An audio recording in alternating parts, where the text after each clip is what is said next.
Chapter third, इसमें हम बात करेंगे किस प्रकार से कंपोस्ट के अंदर स्पॉन को मिलाया जाता है। तो किसान भाई, मैंने पिछले चैप्टर के अंदर आपको बताया था किस प्रकार से हम लोग कंपोस्ट को तैयार करते हैं, और इस चैप्टर थर्ड के अंदर हम आपको बताएंगे कि जब हमारी कंपोस्ट तैयार हो जाती है तो हम उसके अंदर किस प्रकार से स्पॉन को मिलाते हैं। जैसा मैंने आपको पहले ही बताया है कि जब हमारी कंपोस्ट तैयार होती है तो कंपोस्ट को तैयार होने के पश्चात उसको जांचने की जो सही तरीका होता है वह यही है।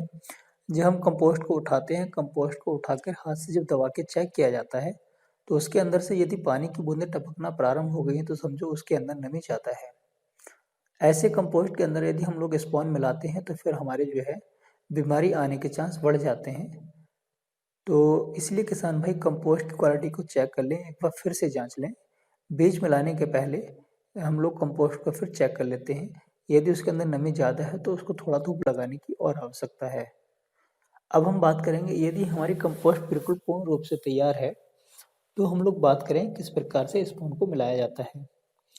जैसा मैंने आपको पिछली वीडियो के अंदर बताया था कि हम लोग 25 केजी भूस को जब 100 केजी 100 लीटर पानी के अंदर भिगोते हैं और जब उस पानी से हम लोग भूस को अलग करते हैं तो भूस का वजन कुछ बढ़ जाता है।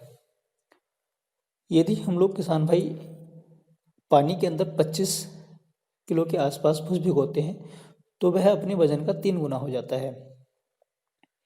तो यानी कि हमको जो प्राप्त कंपोस्ट होगा उसका जो वजन है लगभग 75 केजी के आसपास होगा। अब इस 75 केजी भूसे के अंदर हम लोग 1 केजी स्पॉन मिलाते हैं। 1 केजी स्पॉन मिलाने के लिए हम लोग क्या करेंगे, सबसे पहले कंपोस्ट को सही से फैला लिया जाता है। अब इसको हम लोग जो है इस भूसे के ऊपर छिड़क कर स्पॉन को आपस में सही से मिला लेते हैं। अब मिलाने के पश्चात जैसा मैं आपको दिखा भी रहा हूँ स्क्रीन पर, 16x24 या 18x24 या 20x24 इंच साइज वाली पॉली बैग का हम लोग इस्तेमाल करेंगे। अब हम इन पॉली बैग के अंदर लगभग 5 से लेकर 6 केजी, मैक्सिमम 6.5 केजी या 7 केजी तक हम लोग मिक्स स्पॉन वाला यह कंपोस्ट भरना प्रारंभ करते हैं। जब भी हम लोग कंपोस्ट भरना प्रारंभ करेंगे तो बैग के चारों तरफ समानांतर कंपोस्ट को फिल किया जाता है और हाथ की मदद से हल्के हल्के दबाते हुए हम लोग कंपोस्ट को फिल करते हैं। यदि कंपोस्ट भरते हुए पॉलीथीन के अंदर कहीं ज़्यादा ओपन या एयर रह जाती है तो भी बीमारी आने के चांस हो सकते हैं। तो इसलिए हल्के हल्के हाथों से दबाते हुए कंपोस्ट को भरा जाता है और जब उसके अंदर जो है लगभग 5 से लेकर 6.5 केजी तक या 6 केजी तक कंपोस्ट आ जाती है, तब उसकी ऊपरी सतह यानी कि जो उसका ऊपर का पोर्शन है उसको लेवल करके और हल्के से बांध के पॉलीथीन को क्रॉप रूम के अंदर रख दिया जाता है। ऐसा हम लोग करते हैं। 75 केजी कंपोस्ट को भरने के लिए लगभग हमारी 15-16 पॉलीथीन लगती हैं और इन पॉलीथीन को भरने के पश्चात हम लोग जो क्रॉप रूम हम लोगों ने तैयार किया है, क्रॉप रूम के अंदर ले जाकर इसको रख दिया जाता है।